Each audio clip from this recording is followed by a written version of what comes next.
दोस्तों, जैसा कि हम आपके लिए अपने इस चैनल पर मुख्तलिफ इन्फॉर्मेटिव और इस्लामिक वीडियोस लेकर आते हैं, अब हमने एक और सिलसिला शुरू किया है जिसमें हम आपको फातिह बैतुल मुक़द्दस यानी कि सुल्तान सलाहुद्दीन अय्यूबी की एक एपिसोड्स, एक सीरीज आपको बताएंगे। उसकी हिस्ट्री क्या है, उसने कैसे बैतुल मुक़द्दस को फतह किया, उसकी जितने भी एपिसोड्स हैं वो तमाम एपिसोड्स हम आपको वीडियोस की सूरत में बताएंगे और ये वक्तन फ़वक्तन हम अपने चैनल पर लगाते रहेंगे ताकि आप इस्लामिक हिस्ट्री से भी बाखबर रहें और आपको मालूम हो कि मुस्लिम हीरोज कैसे हुआ करते थे, उनके इखलाक की महराज क्या थी और उन्होंने कैसे मुश्किल हालात में दुश्मन से मुकाबला करके फतह समेटी और कैसे हम लोगों ने उनकी फतह की हुई सरजमीन को अपने हाथ से खो दिया।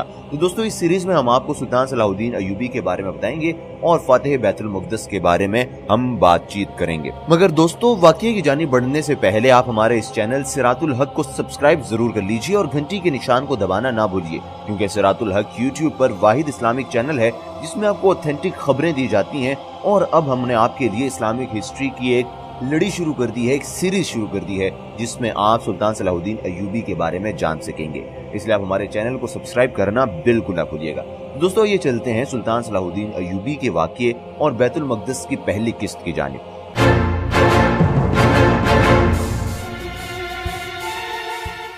हर जमाने में एक आदमी ऐसा भी होता है जिसके अबरूए सियासत की एक शिकन तारीख आलम में ज़लज़ले डाल देती है। हर कबील का दमिश्क, बनी उम्मीद का दमिश्क और बादशाहों के बादशाह सुल्तान सलाहुद्दीन का दमिश्क ऐसा ही एक शहर था। इस जलीलुल मुर्तबत शहर को रोमा के शहरियार कैसर जोलियान ने चश्मे मशरिक कहा था। यूनान ने सबसे हसीन शहर का खिताब दिया था। अरबों ने अरूसे कायनात की खिलत पहनाई थी और इसी सर पर बाग़े आलम का ताज रखा था। इसी दमिश्क के अंदरूनी शहर पनाह इसके सामने थी, जिसमें स्याह और जर्द रंग के मदूर, माकब और मसलत पत्थर इस तरह जुड़े हुए थे जैसे काले मुखमल पर पखराज टॉनिक दिए गए हों, और इसका खच्चर बाबुल फतह से दाखिल होने वाले हजूम में बह गया। वो लगाम खींचे सांस रोके आदमियों के इस समंदर में तिनके की तरह लरज रहा था, जिसकी मौज मौज में दुनिया के हर रंग, हर कौम और हर मजहब के मानने वाले मौजूद थे।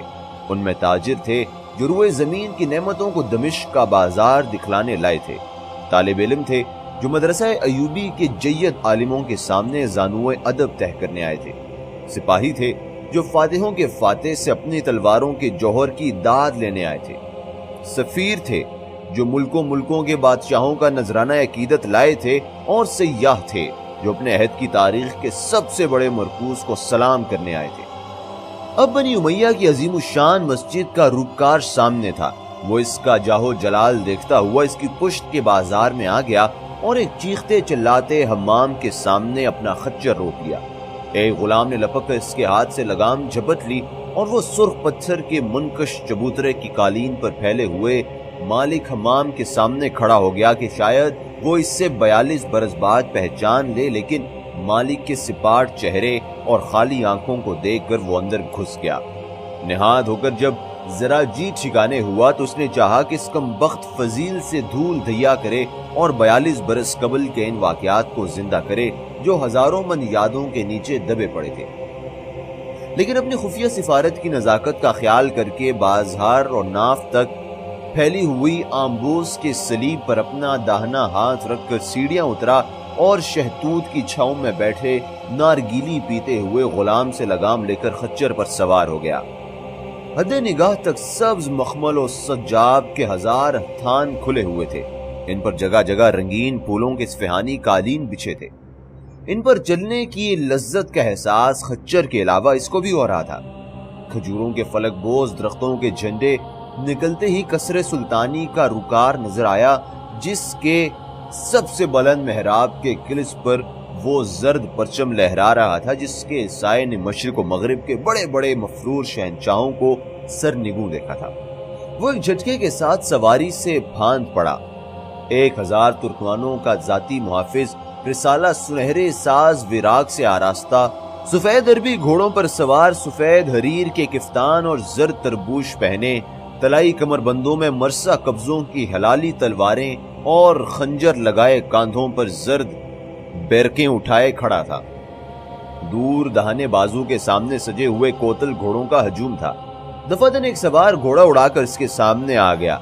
اس نے سینے پر سلیب بنائی اور گریبان سے ملک العادل کا پروانہ راہداری نکال کر سوار کے حوالے کیا۔ وہ اسے وہیں روک کر واپس ہو گیا۔ کراکوش کی جنبش لہر کے بعد اسے بڑھنے کی اجازت نصیب ہوئی۔ محراب کے سامنے سنگ سیاہ کی چوکی پر بیٹھ کر وہ اس بلند آہنی دروازے کو دیکھنے لگا جس پر سونے کے پانی کی بیلیں بنی تھی اور چاندی کے پھول چڑھے تھے۔ پھر لمبے چوڑے سیاہ فام سودانی غلام کا دستہ اسے اپنے گھیرے میں لے کر چلا گیا جو سرخ جانگی اور نیلے پھل والی تلواریں پہنے ہوئے تھے۔ چوڑی روش پر سرخ پتھر جڑے تھے جس کے دونوں طرف دمشق کے مشہور عالم گلابوں کی جھاڑیاں کھڑی تھی۔ ہر طرف سبزہ بچھا تھا، کہیں کہیں کھجوروں کے درخت، ترنج کے جھنڈ، خوبانی کے گروہ اور تاریخ کے خول سوئے ادب کھڑے تھے اور سرگوشیاں کر رہے تھے۔ ایک طرف کوشکوں میں شکاری چیتوں کی قطار زرد چشم پوش پہنے ریشمی رسیوں میں بندھی کھڑی تھی۔ دوسری طرف مرمری دالانوں میں خاصے کے سپاہی زرد کرتیاں اور سیاہ جامے پہنے کاندھوں پر خاردار گزردے کمرے میں چوڑے چوڑے تیغے باندھے کھڑے تھے۔ ان کے سامنے سبزے پر سنہرے اکابوں اور بازوں اور شکروں کے جوڑے ٹہل رہے تھے۔ یکایک ایک طرف سے سپاہیوں کی قطاریں طلوع ہوئی۔ اس نے غلاموں کو واپس کر دیا اور اسے اپنی تحویل میں لے لیا۔ ان کے زرد جیبوں کی آستینوں، گریبانوں اور دامنوں پر چاندی کے تاروں کا کام تھا۔ چینی اطلس کے زرد اماموں پر شتر مرغ کے پر لگے تھے۔ کمر میں بالشت بھر جوڑی سونے کی پیٹیاں تھیں اور موٹے موٹے سیاہ ہاتھوں میں چاندی کا وہ عصا پکڑے ہوئے تھے جن کے سروں پر سونے کے ہال چڑھے تھے۔ سامنے نیزے کے برابر اونچا 80 گز لمبا اور 50 گز چوڑا سنگ سیاہ کا چمکیلا چبوترا تھا جس کے چاروں طرف خوشبودار پانی کی نہر کی گوٹ لگی تھی۔ چبوترے پر سنگ مرمر کا وسیع حوض تھا جس کے حاشیے پر چینی کنیزوں کے سبک ٹانگوں کی طرح زرد پتھر کے ترشتے ہوئے ستون نصب تھے۔ ان پر سونے کی مہین قلمکاری جگمگا رہی تھی جیسے ٹانگوں پر روئیں چمک رہی ہوں۔ ان ستونوں پر کبا رکھا ہوا تھا گویا وہ اس سے متعلق ہو۔ کبے کے چاروں طرف سنگ مرمر کی جالیوں سے مزین شہ نشینیں تھیں جو سنگ سیاہ کے چبوترے کے آئینے میں اپنی آرائشیں دیکھ رہی تھی۔ حوض میں قیمتی پتھروں کی سی رنگ برنگ مچھلیاں تیر رہی تھیں۔ اس کے قلب میں سونے کا بھاری فوارہ متانت سے اڑ رہا تھا۔ ہر ستون کے سامنے ایک خاص بردار نگی تلوار علم کیے مطلع و مصباح جسموں کی مانند جمع ہوا تھا۔ کبے پر جانے والے زینے کے کھلے ہوئے چاندی کے دروازے پر کیفا کا مشہور تقی فرما روان انوار الدین زد کفتان اور تربوش پہنے کمر میں صرف ایک جڑاؤ خنجر لگائے حاجب بنا ہوا تھا۔ پادری نے زمین کو چھوتا ہوا سلام کیا۔ حاجب بارگاہ نے ابرد کو جنبش دی۔ پادری آہستہ آہستہ کاشافی مخمل سے منچھی ہوئی سیڑھیاں چڑھنے لگا اور آخری سیڑھی پر مسلح غلاموں نے پادری کا بازو پکڑ لیا اور کفا کا بیش قیمت پردہ ہٹا کر داخل کر دیا۔ اندر ایک نئی دنیا اس کی منتظر تھی۔ حیرت و استعجاب کا جہان پھیلا کھڑا تھا۔ سارا فرش سبز پتھر کا تھا جس پر سفید بچی کاری اور سنگ مرمر کی آباد دیواروں پر سیب کی خانہ بندی تھی۔ نازک گل بوٹوں کے حاشیوں کے درمیان اقوالیں زریں کنندہ تھے۔ تھوڑی تھوڑی دور پر قدم آدم محرابوں میں نازک ترین جالیوں کے پردے لگے تھے۔ ہیزوی طاقتوں میں جگمگاتے ہوئے زریں انگیٹھیوں میں عود و عنبر سلگ رہا تھا۔ مغربی دیوار کے نیچے سنگ سماک کا تخت بچھا تھا جس کے پارے سونے کے کام سے زرد تھے۔ چمڑے کے گدے پر شیر کی کھال بچھائے بھاری گاؤ تیکیے سے پشت لگائے بادشاہوں کے بادشاہ نیم دراز تھے۔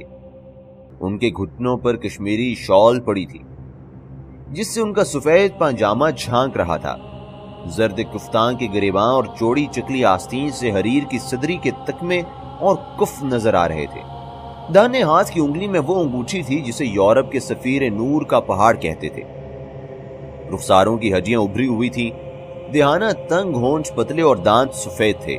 کشادہ پیشانی کے وسط سے اونچی ناک کی جڑ کے پاس تک زخم کا وہ نشان تھا جسے سلطان اعظم نے حطین کی لڑائی میں قبول کیا تھا اور جس پر بالوں کی ایک سفید لٹ سجدہ کر رہی تھی۔ سیاہ گھنے دور دور بیٹھے ابروؤں کے نیچے بے پناہ آنکھیں اس بڑھاپے میں بھی زندگی کی منصوبوں اور عزائم کی آگ سے دہل رہی تھی۔ سفید پتلی اور نوکدار داڑھی نے فرشتوں کا تجمل پیدا کر دیا تھا۔ اس سے آگے کیا ہوا یہ ہم آپ کو بتائیں گے دوسری ایپیسوڈ میں. اس کے لیے آپ ہماری ویڈیوز کو وزٹ کرتے رہیے.